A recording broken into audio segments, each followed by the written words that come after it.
Tonight on Localite with John Compton, Charlie Burwell talks about Hood River's windsurfing culture in the early 90s, as well as the innovations and changes in the sport. Charlie sails and kiteboards, and he and John discuss the different user groups sharing the Columbia River. That's all right now on Localite. Charlie, hi. Good to meet you. Thanks for coming in. Thanks for having me. Absolutely. Well, let's kind of get a feel for where you started. You grew up in Maine, and then transitioned kind of over the years as you were going to college and stuff into Florida. But you actually learned to windsurf in Maine. Yeah, that's correct. And when I was late in my high school years, I was pretty seriously when I was younger into sailing boats, and through various summer jobs and stuff, the kind of the competitive thing for that went away because of work, and I picked up windsurfing and somehow ended up in Florida at a little school called Eckerd College, which was one of the few schools that had a competitive windsurfing team, and raced all over the country there, and through windsurfing kind of came here for the first time and decided that this is where I wanted to be. Yeah. So it seems like that happens with a lot of people. It seems like that happens with just about everybody that makes it here. No one ever seems to leave, at least for too long. Right, or they end up just getting a second place somewhere else and calling this home still. Yeah, exactly. Yeah, this is home now for me for sure. Yeah. So one of the things, and one of the main reasons you're on here is because you work for Robbie Nash, and that's kind of cool. Yeah, it's exciting. It was the opportunity for me happened in, I guess it was late 2006, to take over the distribution of the entire Nash product line, which is obviously, as everybody knows, windsurfing and kiteboarding stuff, and now stand-up paddleboarding, which is the fastest growing water sport in the world. So that's been really exciting and a lot of fun. So you guys have done obviously windsurfing. Then you moved into the kiteboarding, and now you're doing the stand-up paddling too. Yeah, that's correct. The company started obviously with Robbie when he was it was probably his late teens or whatever, started in Hawaii through windsurfing, which was really, really big back then. And, it's gradually grown into different product lines. The first one of which was kiteboarding, and now we've moved into stand-up paddleboarding. So it's nice to have, different products that sort of fit in different places in the country. So Right. And you can do all of them right here. You can do really good. Yeah, so, that's a neat thing about here. You can, there's everything. Everything is here, water sports wise. So Right. Is Robbie's company somewhat unique in that you guys have windsurfing, kiteboarding, and stand-up paddling? Because I'm not too familiar with companies that do all three.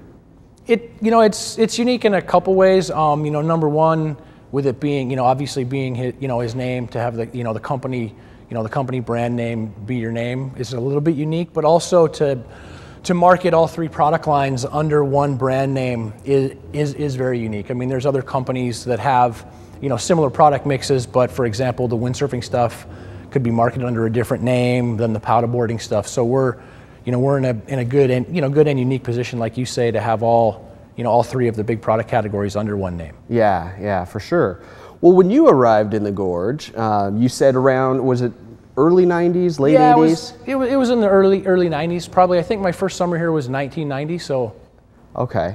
So tell me about what the scene was like in Florida before coming out here, and then I want to talk about the scene out here. Well, the scene in Florida, we, the school I went to, as I mentioned earlier, had a competitive windsurfing team, so we traveled all over, probably two weekends a month or so in the winter season to a bunch of different one design races. Started with Mistral Superlights, and then it was the IMCO boards and some Division II boards, which was the Olympic class back then. It was really fun, but I mean, how hard would it be for 10 college kids in a van driving around going windsurfing to not have a good time? So, right, exactly. So that was neat, and it was primarily more of a light wind, competitive, racing, more organized type scene. Huge sails. Yeah, big sails, and competitive with a lot of people, and basically triangle or buoy racing. So then coming here and being exposed to the high wind stuff, which you got a little bit in Florida with cold fronts and storms and stuff, but coming here and having it sailing on a back then a 4.2 most of the time was really pretty cool, and that's kind of probably what hooked me on on wanting to be here for good. Yeah. Now, before coming out to the gorge, had you really ever sailed short boards and small sails? And yeah, a little bit, but back Back on the East Coast, it's primarily all weather or frontal generated. So there's, you know, the consistency of it being windy isn't that often, so it's hard to progress. Yeah. You know, and like a really good day back there was, you know, to be kind of overpowered like on a 5.2 and a slalom board. So that definitely coming here was, you know, especially back then when the boards were so tiny and, you know, it was really windy and, you know, the sport was huge and it was a lot of fun. Yeah, because being kind of late 80s, early 90s, there was still, well, let's see. Maybe not. Was some of the gorge mobiles still around then? And yes. Yeah, there were still some, you know, there were still gorge mobiles, and there were, you know, some of the theme parties were still around. That stuff was starting to kind of transition out, but it was still there. You know, there was a lot of exciting social stuff to do as well as be on the water. Which was cool. Yeah. So kind of take me back to the scene when you first got here and what really hooked you, besides just, you know, obviously the great wind and being able to sail on a river. But kind of take me back to the scene. What was that like? Well, it was you know, back then it was, you know, there was a lot of camaraderie because there wasn't a lot of, you know, unlike today, you know, there wasn't, you know, any computer, wind data or anything. And, you know, I mean, you would, you know, if you weren't working, you know, you drive across the Hood River Bridge, and if there were, you know, whitecaps on the upwind side, you'd go to the hatchery. And if you saw whitecaps on the downwind side, you'd go to Doug's. Yeah.